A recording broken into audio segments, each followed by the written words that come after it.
Resilient samurai, he grimaced. Another clause is that she's entitled to a private conversation with any prospective buyer.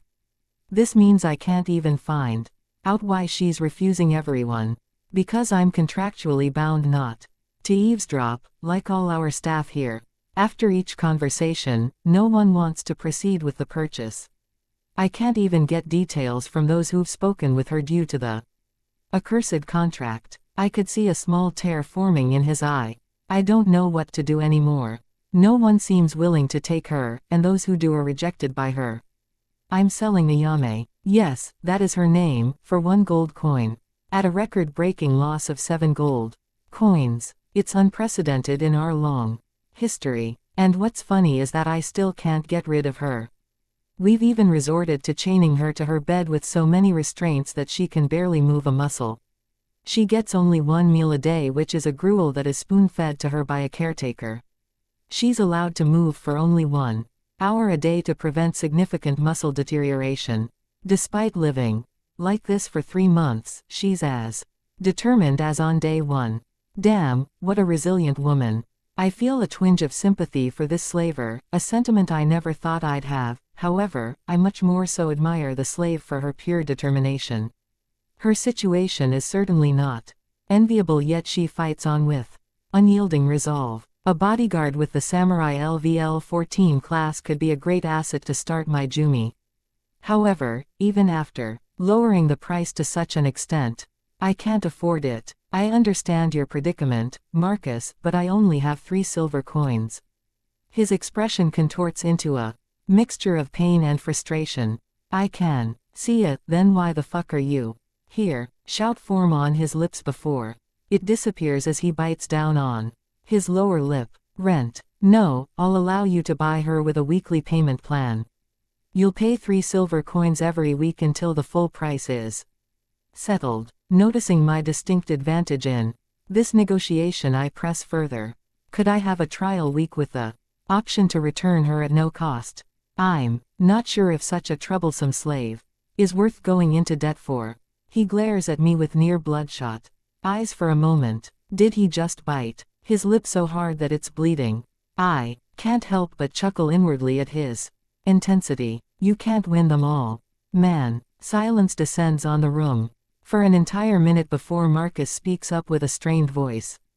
7-day trial period with the option to return her within that time. Frame to annul the contract. Hell yeah, great. Before we proceed, may I ask 2 more questions that have come to mind? First, how binding are these slave contracts? I understand she can't me unmesu, animer clause is mat. She's entitled to a private conversation with any prospective buyer. This means I can't even find out why she's refusing everyone. Because I'm contractually bound not to eavesdrop, like all our staff here. After each conversation, no one wants to proceed with the purchase. I can't even get details from those who've spoken with her due to the accursed contract. I could see a small tear forming in his eye. I don't know what to do anymore. No one seems willing to take her, and those who do are rejected by her. I'm selling Ayame. Yes, that is her name, for 1 gold coin. At a record-breaking loss of 7 gold coins. It's unprecedented in our long history. And what's funny is that I still can't get rid of her. We've even resorted to chaining her to her bed with so many restraints that she can barely move a muscle. She gets only 1 meal a day, which is a gruel that is spoon-fed to her by a caretaker. She's allowed to move for only 1 hour a day to prevent significant muscle deterioration. Despite living like this for 3 months, she's as determined as on day 1. Damn, what a resilient woman. I feel a twinge of sympathy for this slaver, a sentiment I never thought I'd have. However, I much more so admire the slave for her pure determination. Her situation is certainly not enviable, yet she fights on with unyielding resolve. A bodyguard with the Samurai LVL-14 class could be a great asset to start my journey. However, even after lowering the price to such an extent, I can't afford it. I understand your predicament, Marcus, but I only have 3 silver coins. His expression contorts into a Mixture of pain and frustration. I can see a, then why the fuck are you here? Shout form on his lips before it disappears as he bites down on his lower lip. Rent. No, I'll allow you to buy her with a weekly payment plan. You'll pay 3 silver coins every week until the full price is settled. Noticing my distinct advantage in this negotiation, I press further. Could I have a trial week with the option to return her at no cost? I'm not sure if such a troublesome slave is worth going into debt for. He glares at me with near bloodshot eyes for a moment. Did he just bite his lip so hard that it's bleeding? I can't help but chuckle inwardly at his intensity. You can't win them all, man. Silence descends on the room for an entire minute before Marcus speaks up with a strained voice. 7-day trial period with the option to return her within that time frame to annul the contract. Hell yeah, great. Before we proceed, may I ask 2 more questions that have come to mind? First, how binding are these slave contracts? I understand she can't betray me or run away, but what if a mage slave intentionally casts a spell on an enemy that is near me, with the intention to harm me in the process, for example? Second, can I add a clause of my own to our contract? He seems to calm a bit, perhaps relieved that my questions aren't making his life more difficult this time. The contract senses the slave's intent. If a fire mage attacks with the intent to harm you, the contract will trigger, causing them to stop their casting due to experiencing excruciating pain and alerting both you and our establishment. The slave will be branded a criminal, subjected to torture and then execution. As for your second question, we can modify your contract only if she accepts your clause. All right, I'm very interested, then. My clause is that she is not allowed to divulge any information regarding my person in any shape or form. My actions, my affiliations, my strength, items, backstory and wealth, none of it. Is it possible? If so, when can I have my conversation with her? He exhales, his stress seeming to dissipate completely. It is possible to add that clause. Normally I would charge for such an intricate one, but I will waive the fee this once since Sir seems to be very strapped for money. As for the other question, as mentioned, her living situation is rather precarious. One of our female employees will unlock all her chains and help her freshen up to be presentable. It should take about 20 minutes. I shamelessly ignore his jab of calling me a borderline beggar.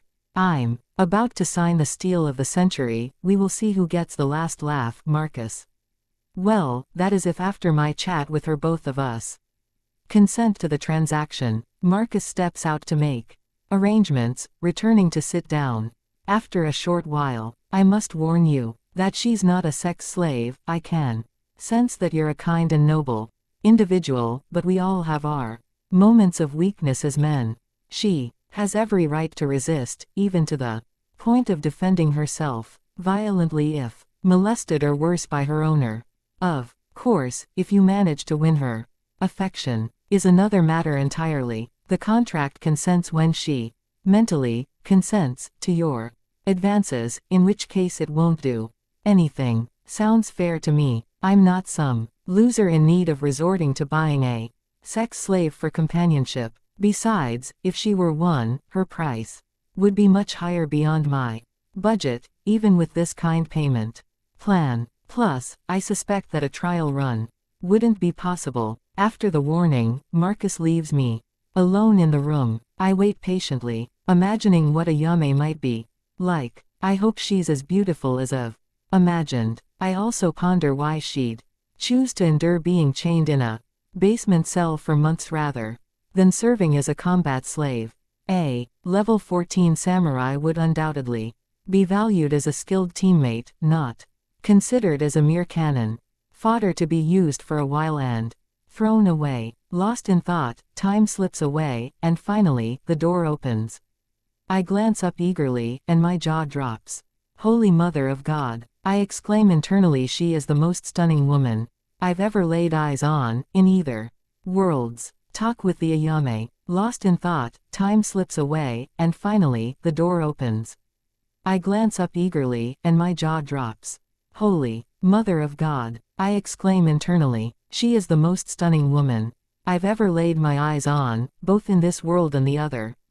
A beautiful young girl walks in who I can only assume to be Ayame, followed by a lady employee caretaker, who bows and leaves, once the slave steps inside the room. She stands before me, a vision of exotic beauty with delicate, East Asian features.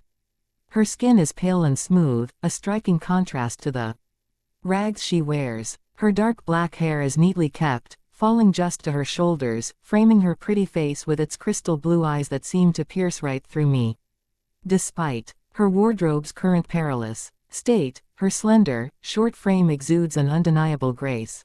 I say she has a slender frame, but that doesn't mean she is flat as a board at all. Even through her rags I can confidently say that she has the right curves in the right places. Thin waist, perky breasts and a tantalizing behind are definitely a given. I wonder why they dressed her in such cheap rags, though.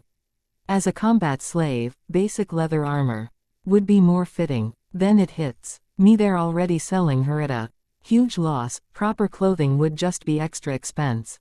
At least, the caretaker made her extremely presentable aside from her attire. An iron collar is clasped around her neck, serving as a reminder of her social status. She appears to be rather vulnerable with bare feet lacking any footwear to protect them. Temporarily I am without words due to being utterly mesmerized by the combination of fragility, beauty, nobility, and strength she exudes simultaneously.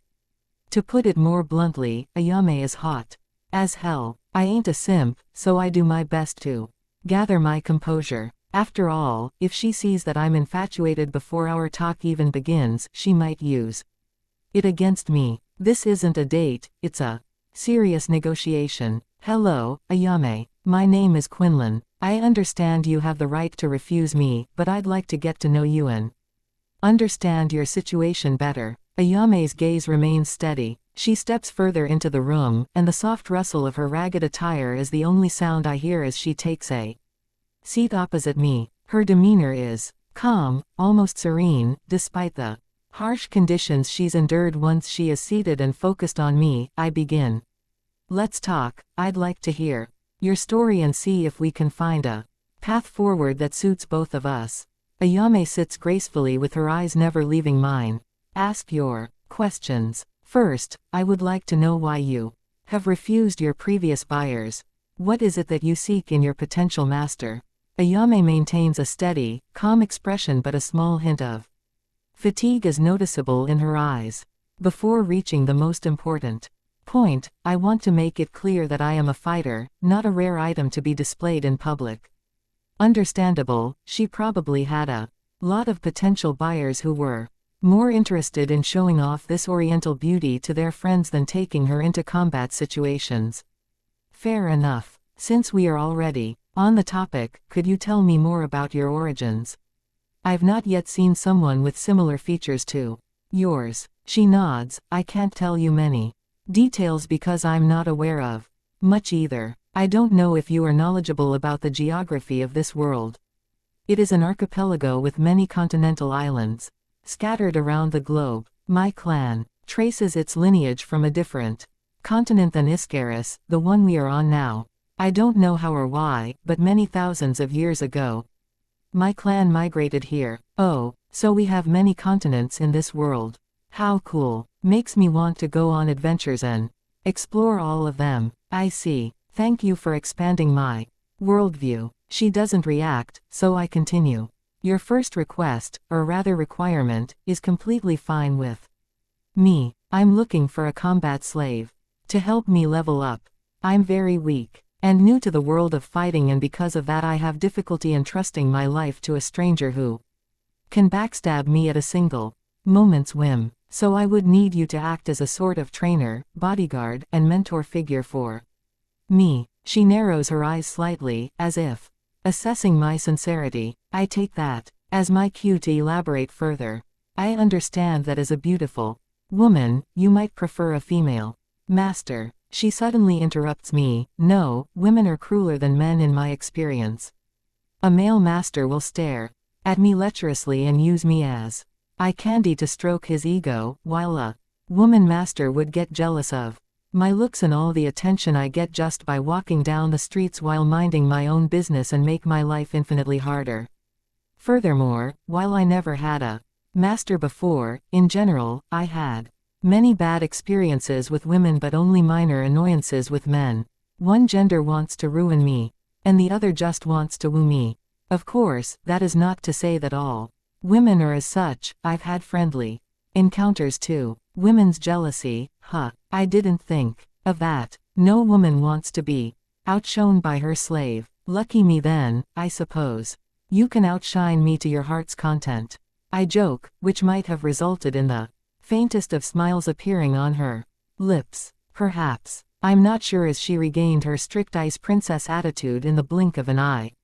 As I was saying, I will respect your words. I'm a total newbie, so I would value your input greatly. I won't brush your words off just because you are beneath me, so to say. I admit that I'm a proud person, and, as you said, having you as my slave would be stroking my male ego quite a bit, but I find no shame in following your advice. She seems to appreciate my honesty as her narrowed eyes relax once more. Seeing that I readily acknowledged her physical attractiveness and my curiosity about her feminine form likely reassured her that I was not attempting to trick her. I am not a saint, and I have no intention of pretending to be one. I'm pretty sure many men have said they're not interested in her even though their body language showed otherwise. She has interviewed a lot of applicants, so she must be able to spot lies quite easily by now, so I will just be truthful with her. I feel like I must warn you that I'm not only at the very beginning of my journey in attaining levels but also am quite poor. I have no home, I only have a few silver coins to my name, and we will need to pay 3 silver coins weekly for your contract, so our living conditions might not live up to a lady's standards. She smiles clearly for the first time since we met. Even sleeping under the naked night sky would be more accommodating than my current living situation, so that is not an issue for me. In fact, having such a fresh start makes me a bit excited. From rags to riches, as they say. Quite literally in my case. Bastards didn't even give me clean rags. She mutters the last sentence under her breath, but I manage to catch it. In the end, I replicate her smile. The conversation is turning out well so far. From rags to riches, I like the sound of that. Her story. Ayame's relaxed demeanor evaporates in an instant, replaced by the sternest expression I've seen from her so far. Her eyes, once calm, now burn with a mix of sorrow and anger. Then I believe it is time I reveal the reason why I've been staying here for such a long time and why a lot of potential buyers backed out of the deal even at such a favorable asking price. I am, or rather, I used to be, the heir of the Fujimori clan, who centuries after their migration climbed up the nation's ladder and are the rightful rulers of the southern duchy of the Vraven Kingdom now.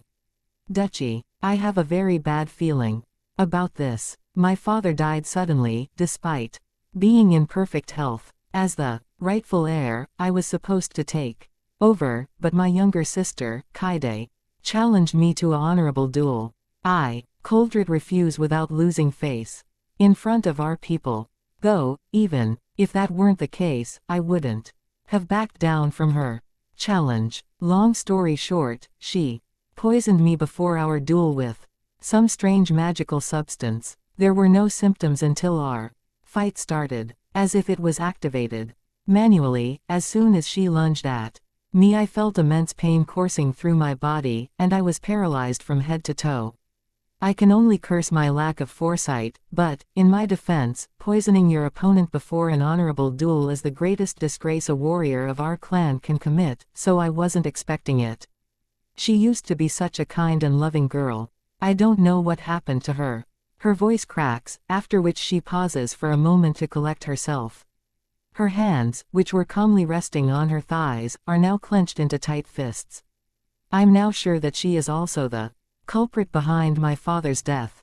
I don't know who supports her from behind the scenes, but she definitely didn't invent such an intricate poison all by herself.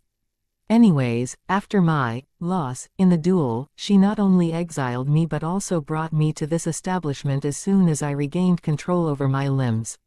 She sold me into slavery, but perhaps thanks to some lingering affection due to our merry childhood, or maybe because she felt guilty inside, she had the merchant make a lot of concessions.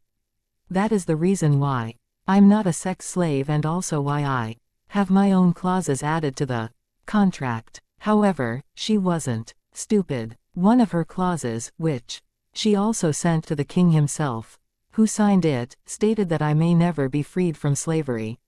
Even if by some miracle I manage to break the magic contract, I can never be considered legally free in the Vraven Kingdom. She locks her eyes onto mine, with deep determination shining through.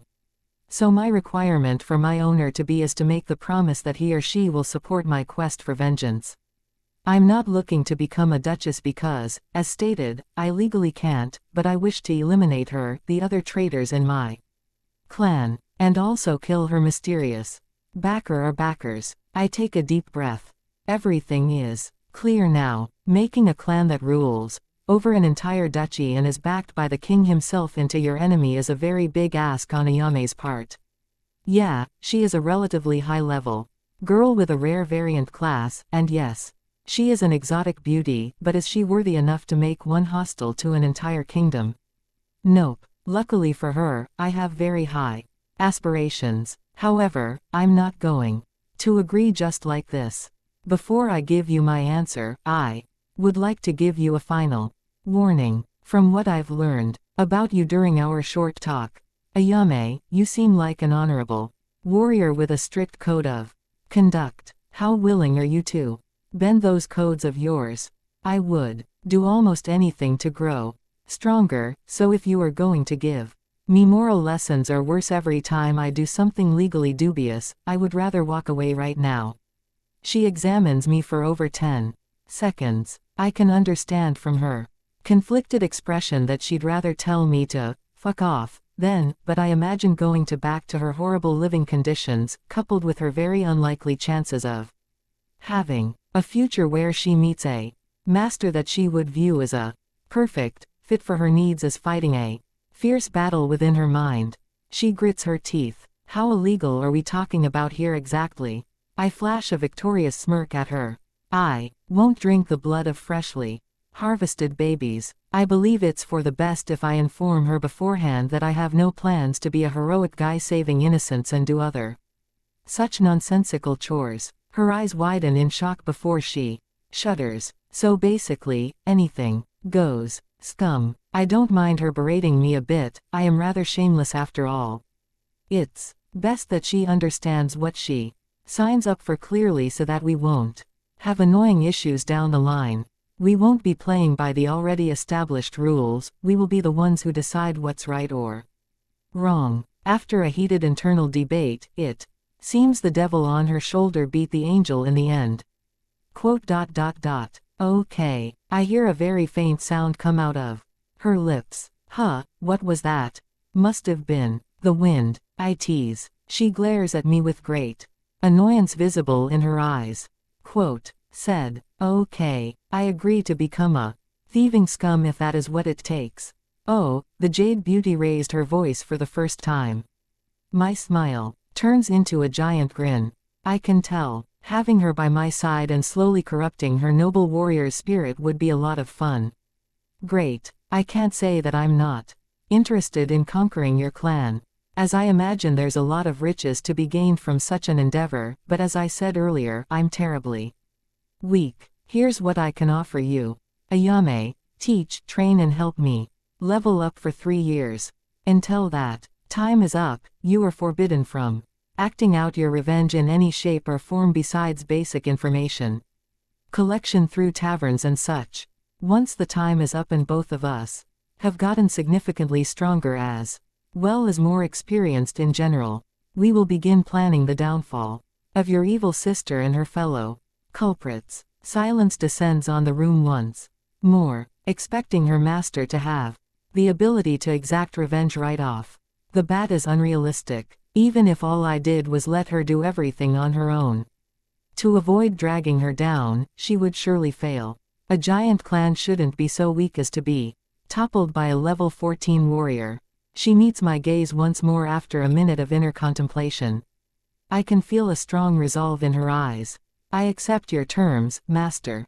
Deal finalized. Ayame meets my gaze once more after a minute of inner contemplation. I can feel a strong resolve in her eyes. I accept your terms, master.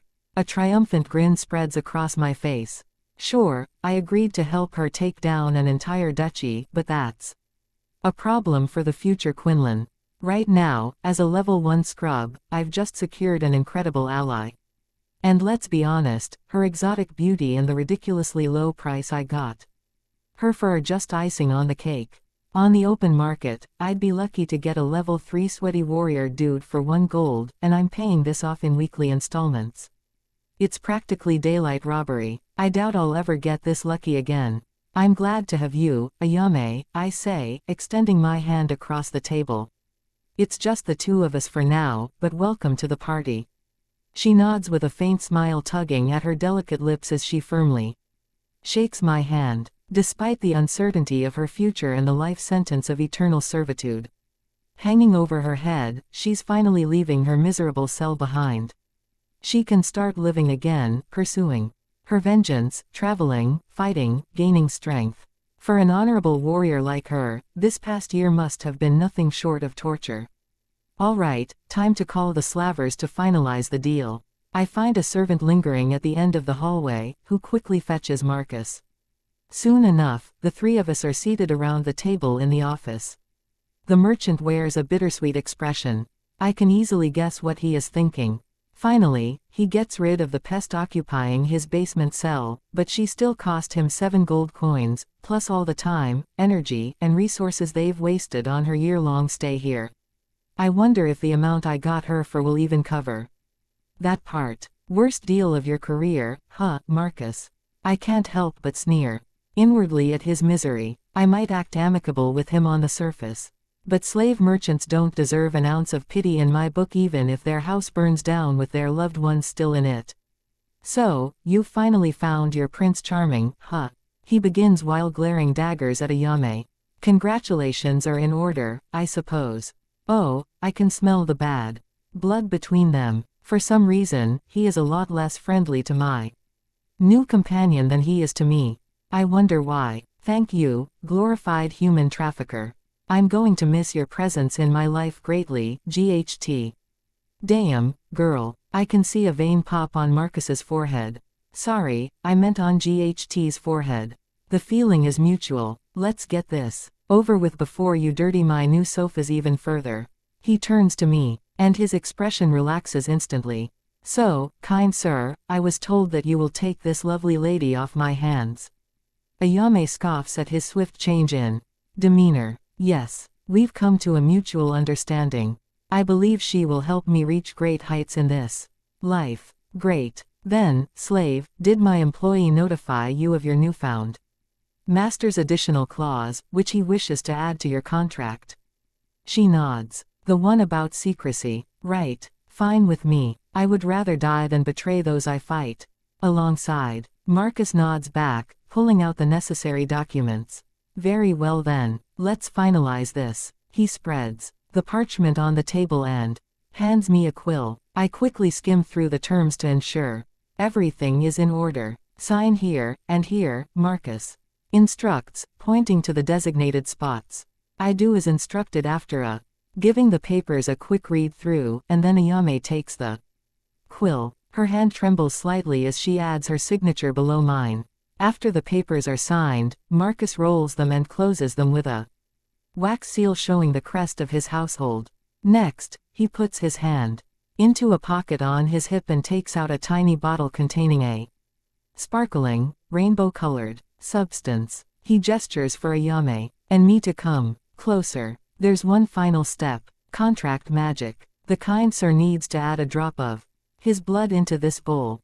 He hands me a small knife and I do as instructed. Then, Ayame steps forward with resigned eyes. Marcus pours the liquid into a shallow bowl and begins to chant in a low, guttural Voice. The liquid starts to glow, and tendrils of light rise from the bowl, snaking through the air toward Ayame's collar. The light wraps around her collar, causing it to shimmer. Ayame winces but stands her ground.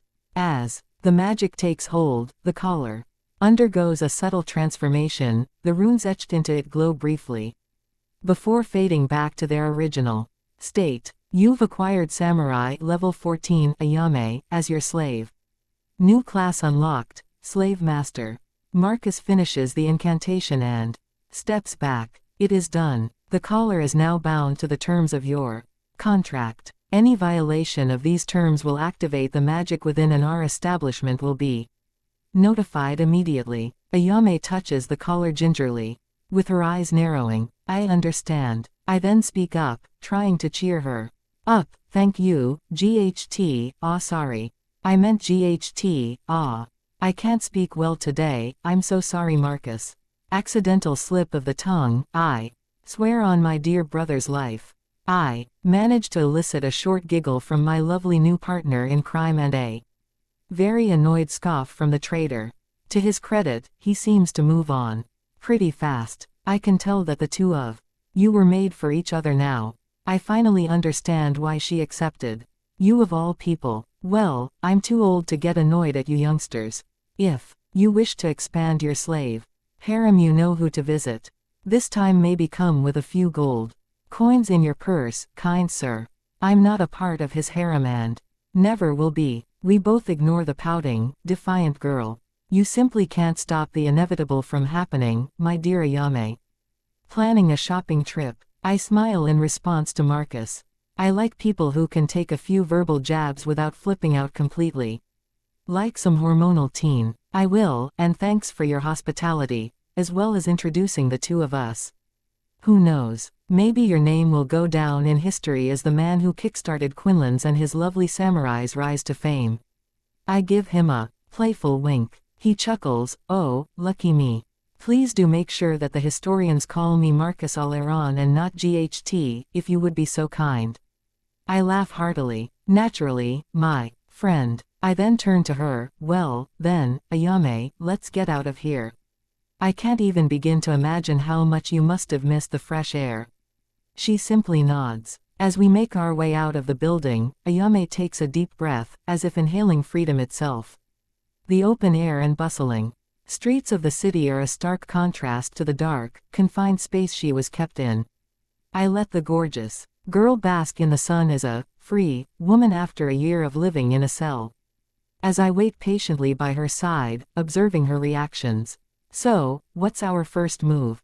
Ayame speaks up after a minute, breaking the silence.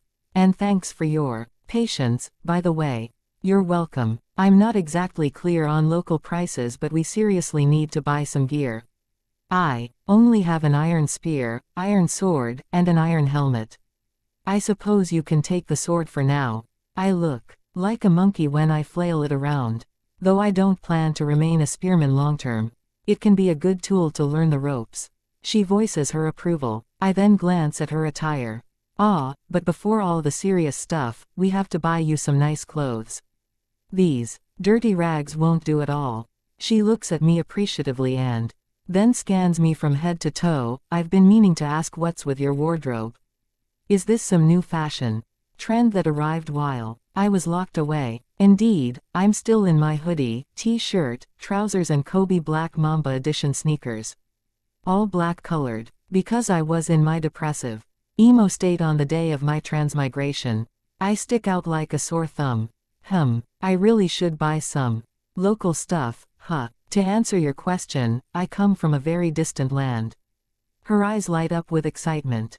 Upon hearing that, you also hail from a different continent. And you've just migrated. Do you not have the leveling system there? That would explain why you are so weak.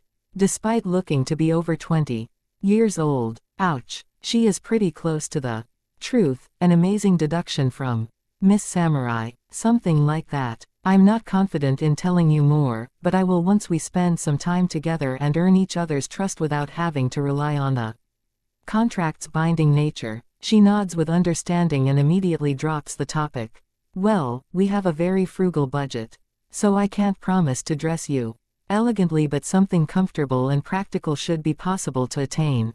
We also need to retain at least 1 silver for emergency funds. Let me see, that leaves us with 2 silver and 96 bronze coins to spend on clothes and other stuff. I've already bought some toiletries, but I only have 1 brush for teeth cleaning, so we need to get you one as well. Sounds good. Comfortable and practical is exactly what we should get if we're going to be fighting monsters and doing other, less honorable things. My beautiful companion really isn't thrilled by the idea of doing underhanded actions. It's not like I was planning to straight up become a hardcore criminal. I will just jump on good opportunities when they present themselves, such as the merchant carriages, ownerless crates ready to be sold, being presented to me on a silver platter. All right, good to hear that. You are not how I imagined a young noble lady to be. Any clothing shop ideas? I've not yet been to one in Aldoria. Me neither. I was dragged here in chains, so I didn't exactly get to sightsee. Let's explore a bit then. We've got time until lunch. We start walking, but I stop abruptly. I don't want you hurting your feet by walking barefoot on these dirty streets. She shakes her head. It's fine. I can bear with it. I've been through much worse. I shake my head. This simply won't do. That might be the case, but I want you to look back on this day in the future as the day you were freed from your chains and had a brilliant, fresh start which led to the best chapters of your life, not one where you had to nurse your bleeding and bruised feet, and with every step you took being painful for the entire next week. Ayame looks a bit more gently at me than previously. What do you suggest then? We can rush to the nearest shoe shop and buy one. There. I take the leather bag off from my back and hand it to her, then I squat down in front of her with my back to her person. I suggest that you get a free ride. This chariot has been approved by the queen herself. If there's a queen in this kingdom, that is. She ignores my light joke and looks at me hesitantly. What, you think I'm doing this to get to feel up your behind or something? Ayame doesn't reply verbally, but I can tell that the answer is a clear yes, just by looking into her eyes. First of all, I'm greatly offended. I might be somewhat tempted by your enticing beauty, but I'm a true gentleman at heart. She scoffs with disbelief, which I ignore, of course. I don't understand why, but my lovely companion doesn't seem to have the greatest first impression of me. Second, did you forget your claws? You can just choke me out if I do something like that. She studies my face for over a dozen seconds, looking for any hidden intentions. There are none, of course. Me getting to feel her tantalizing thighs in my hands and her chest squished into my back muscles while her head is so close to mine that she speaks directly into my ears is more than enough of a reward. I don't need to grab her butt on day one. As my beloved father always said, slow and steady wins the race. Furthermore, I genuinely want to get to know her better, as I respect her person greatly. Not many people could endure what she did and remain sane. I want her to find her place in this world and enjoy life once again. I have no plans to abuse my authority over her to put her into ugly situations. An honest and noble-spirited girl like her would be absolutely disgusted by someone who came off too strong with obvious intentions to get into her pants. Well, dirty rags in this case. I have a good alibi for my suggestion, so I should be good in her book. I hope. She relents finally. All right, but I will really attack you if you touch me inappropriately. I can tell by the serious look in her eyes that she means every word of it. I wouldn't have it any other way. A good warrior needs to have her strong convictions. Shopping trip 1. Ayame climbs onto my back and clings her arms together in front of my chest. I then hold her firmly by the underside of her smooth thighs. Actually, I'm amazed by how smooth it is to the touch. I expected her to be a bit hairy after living in captivity for over a year. Not only that, but her skin is smoother than even the skin of the few ladies I've gotten close to in my previous world, though I heard Somewhere that Asian women have smoother skin than Western ones in general. I summon my inner scholar. And immediately begin to write up multiple hypotheses to attempt an explanation for this strange but very welcome phenomenon of her body being completely hairless below her eyelashes. Well, at least those areas. That I can see. 1. It is a known fact that she was cleaned by a caretaker before meeting me, so perhaps shaving was involved in that process, though the short time frame of said cleaning leaves me with many doubts regarding the validity of this hypothesis. 2. Multiple assistants were included in the cleaning process to make it swift yet thorough, but I was explicitly told that a caretaker will clean her up, or something along those lines, indicating that it was the work of a single person. 3. Humans, or at least women in this world, are simply less hairy than on Earth. I also lost my body hair during my transmigration, but I was under the impression that that was because of me becoming a primordial. 4. Perhaps her unique bloodline from the faraway eastern continent is the one causing this pleasant occurrence. The only possible way to verify this is to rigorously examine other Oriental beauties. Yes, there's no other possible method of verification, and yes, they have to be beauties. 5. Due to her relatively high level, some bodily imperfections were expunged as she leveled up. This matches up with what I read in some cultivation novels, with then not having to sleep, eat and stuff after reaching a high enough cultivation state. 6. Some other, currently unknown effect is at play here.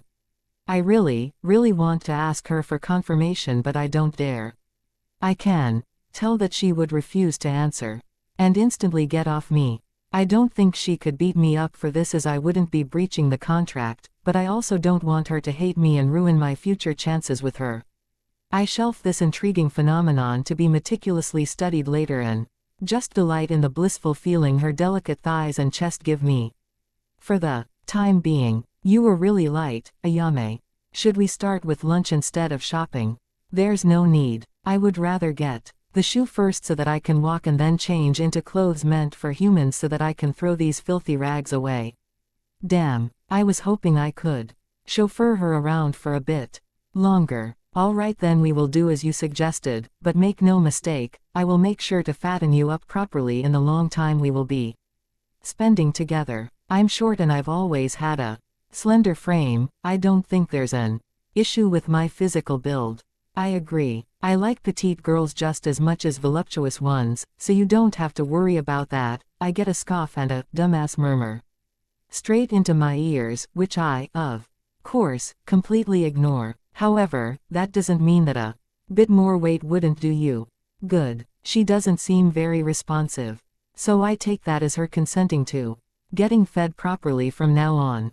After about 10 minutes of silent walking, we arrive at a shoemaking shop. They display a variety of products in their window, giving passers-by a clear view of their offerings. We decide to check it out. We step into the shoemaking shop, greeted by the rich smell of leather and the sight of various footwear lining the walls. The shopkeeper, a burly man with a thick mustache, approaches us with a welcoming smile. How can I help you today? Ayame glances around as her eyes scan the different shoes. I need something practical for combat, but also durable for long journeys. She gets completely ignored by the attendant, who doesn't even acknowledge her existence once he sees her iron collar and the general perilous state of her wardrobe. It seems people don't take slaves into consideration. As the master, I'm the one with the money pouch, and the final say in what she gets anyhow is what he must be thinking. Please attend to the lady. I instruct him before my companion lashes out. I don't know how she deals with such humiliation. Personally, I wouldn't take it well. The shopkeeper nods and leads us to a section displaying sturdy boots. Ayame, who didn't seem overly bothered by his previous antics, starts trying on different pairs, testing their flexibility and fit. She moves with the grace of a seasoned warrior, and I can tell she's accustomed to finding the perfect balance between comfort and utility. As she tries on boots, I decide to look around and see if there's anything that might suit me. I pick up a pair of boots and examine them. They seem solid enough, but as soon as I put them on, I can feel the stiff leather digging into my feet. I wince and quickly take them off, muttering under my breath about how impossible it is to go from Kobe sneakers to medieval boots. The shopkeeper notices my discomfort and offers another pair. These might be more to your liking, sir. I try them on, but they aren't any better. The fit is awkward, and they lack the cushioning and support I've grown accustomed to. Frustrated, I set them aside and watch as Ayame continues her search. My shoes are my least eye-catching piece of attire, so I decide to allow myself to at least keep those for now. Footwear is also the most important part of one's wardrobe after good protective armor. If one wishes to explore the world and fight while doing so, it is smart to allow myself the comfort of wearing my current shoe. After trying on several pairs, Ayame finally settles on a pair of boots that are both sturdy and comfortable. They have reinforced soles for combat and a snug fit that will keep her feet protected during long travels. She walks around in them, testing their flexibility and making sure they suit her needs. Shopping trip 2 inches. These will do, she says with a satisfied nod. I can't help but feel a bit envious of her ability to adapt so quickly, though it's also true that she never had the pleasure of wearing a modern-day shoe. I bet she would absolutely love to wear a trainer shoe. I glance at the shopkeeper and shake my head. None of these are quite right for me.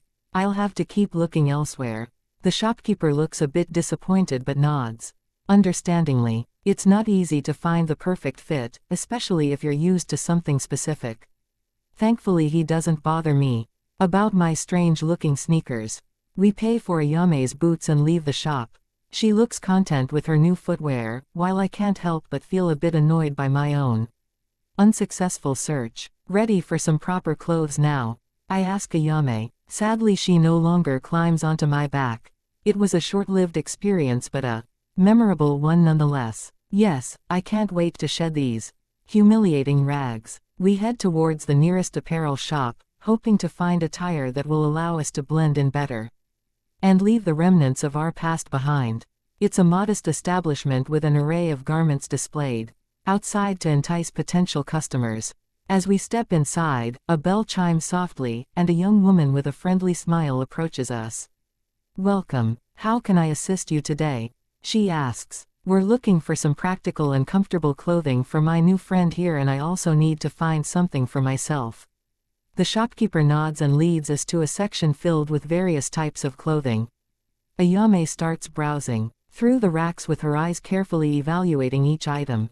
Before we start, let's get you some cushion for those boots. I can't imagine wearing thorn without proper socks. Ayame raises an eyebrow but soon nods in agreement, finding no fault with my statement. All right, let's get some then. We find a selection of wool and cotton socks. Ayame chooses 2 pairs of each type of socks that will provide sufficient comfort for her new boots both in cold and warm weather. I also get a cotton one for myself. Satisfied, we return to the clothing section. Ayame selects several items, including a robust pair of pants crafted from a tough material that provides flexibility. Additionally, she chooses a basic tunic that is functional and comfortable, along with a long-sleeved shirt for added layering. These should do, she decrees. While examining herself in a nearby mirror, I turn to the shopkeeper. Do you have any recommendations for me? I'm looking for something comfortable but also stylish. The shopkeeper nods thoughtfully and leads me to another section where a variety of clothing options are displayed. For warmer weather we have these lightweight pants. They are very breezy. As for a cool look, I recommend these shirts. Once I went over the available selection, I ended up picking out 2 pairs of trousers and a couple of shirts. Overall, I'm pleased with the quality, especially considering the fact that we are basically in a medieval town. However, there might exist some magical way to produce better clothes, maybe even with the help of specialist classes or artifacts if such things exist. As I try on the pants and shirts, Ayame continues to browse through the clothing. She adds a leather vest to her collection, which fits snugly and offers a bit of extra protection without restricting her movement. She also picks up a practical belt with several pouches for carrying Small items and a lightweight cloak. For cooler evenings, with our selections made, we head to the counter to pay. The shopkeeper tallies up our purchases and offers a warm smile as we hand over our coins. I hope these serve you well. Safe travels to both of you. We thank her and step out of the store, feeling much more prepared for the road ahead. Ayame looks more at ease now that she has proper clothing and footwear, and I feel a sense of satisfaction knowing we're both at least somewhat equipped for whatever challenges we might face. Ready to get some food now? One ask, glancing at Ayame. Yes. We head down the busy street with the sound of bustling activity all around us.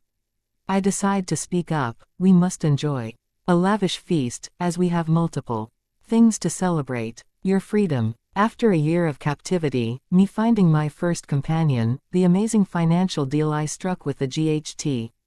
Your shedding of those dehumanizing sacks of clothes, your first meal where you get to decide what you wish to eat in a year, my arrival in this lovely land, and much more. Ayame smiles faintly. She's clearly touched by my words. You're right. We do have a lot to celebrate. We ended you choosing a welcoming tavern that appeared comfortable, named The Hungry Hawk. The smell of meat being roasted and bread being freshly baked attracted as to come in. The inside of the establishment feels cozy and inviting, decorated with wooden tables and benches where customers are seen enjoying hearty meals and engaging in lively conversation. We locate a table by the window, and a waitress promptly comes over to us with a warm smile. Welcome to the Hungry Hawk. How can I assist you today? We'll start with some drinks. 2 big mugs of fresh, cold water please, I say. Ayame nods in agreement. We shouldn't drink alcohol when the day is still young. And for food, the waitress asks, jotting down our drink order.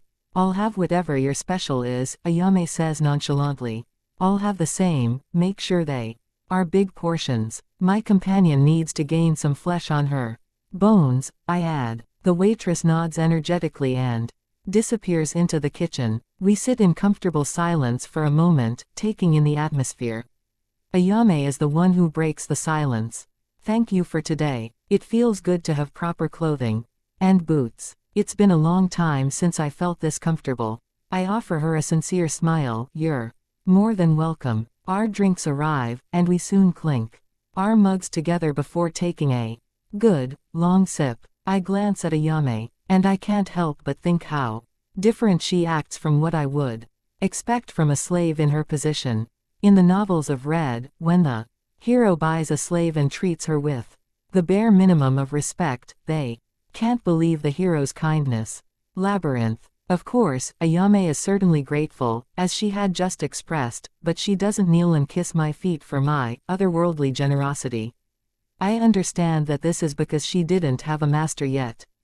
If she had been cruelly mistreated for a long time and then experienced me treating her like a normal human being, maybe she would feel more grateful. But I'm not complaining. I'm happy to see her behave more like a normal person than a liberated object. As I said previously, I don't have a savior complex. Now that I think about it, if I ever feel like parading myself around as a savior, which I don't expect to happen, I should get a dog-kin girl. If they've inherited the personality traits of their animal equivalents, a dog girl should be very loyal and grateful for the barest affection I show her. There's a reason why they are touted as humanity's best friends. If she has a good sense of smell, she could be a good scout, and since dogs are social creatures, she shouldn't have a big problem with me having a large harem. So, I say after I'm done with my internal theorizing session regarding the human and dog-kin psyche's behavioral patterns. What's our next move? We have gear, clothes, and soon, food. What's the plan? Ayame doesn't need to think for even a second to reply, with more energy than she usually exhibits. We have to begin your training. Normally, I would say that we should train for a few weeks before you get the chance to fight monsters properly, but if my memory serves me well, there's a labyrinth in Aldoria. The first few floors are easy. Enough that I can ensure no harm comes your way. Maybe we can start your training while actually giving you a feel for real combat and earn some rewards while doing so. My eyes light up. Labyrinth. Sounds amazing. Could you tell me how this labyrinth thingy functions? She nods. They're said to be created by the goddess herself to allow adventurer wannabes a chance to learn the ropes in a more controlled way than rushing into the wilderness to try their luck. A labyrinth is an artificially created dungeon, each believed to house at least 100 floors, though reaching such a high floor is a legendary feat you can only hear about from bards. Each floor is more difficult than the last, with the first floor only spawning a single Level 1 monster in each chamber. That is where I intend to drill the basics into you. And yes, the monsters are also artificially created and respawn after a while. Oh, that sounds like a great way to farm XP. Ayame smiles at me mischievously. You're not the only one who thought this.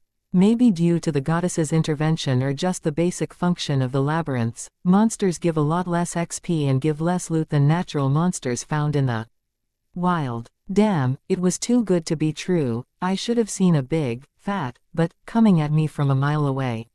She sees my dispiritedness and speaks up. That is not to say that a labyrinth can only function as a training ground. On the higher floors, I would say after floor 10, earning a living and leveling up at a good pace is possible. Of course, one needs to be strong enough to thrive there, as you die in the labyrinths just like outside if your HP reaches 0. There are many people who are exclusive labyrinth clearers.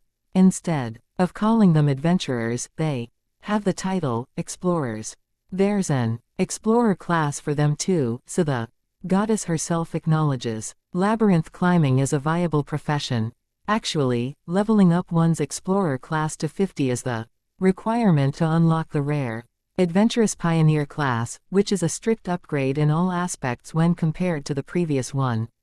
Interesting. I can't help but smile at my cute and reserved samurai's talkative nature when it comes to this topic. She really is a combatant at heart.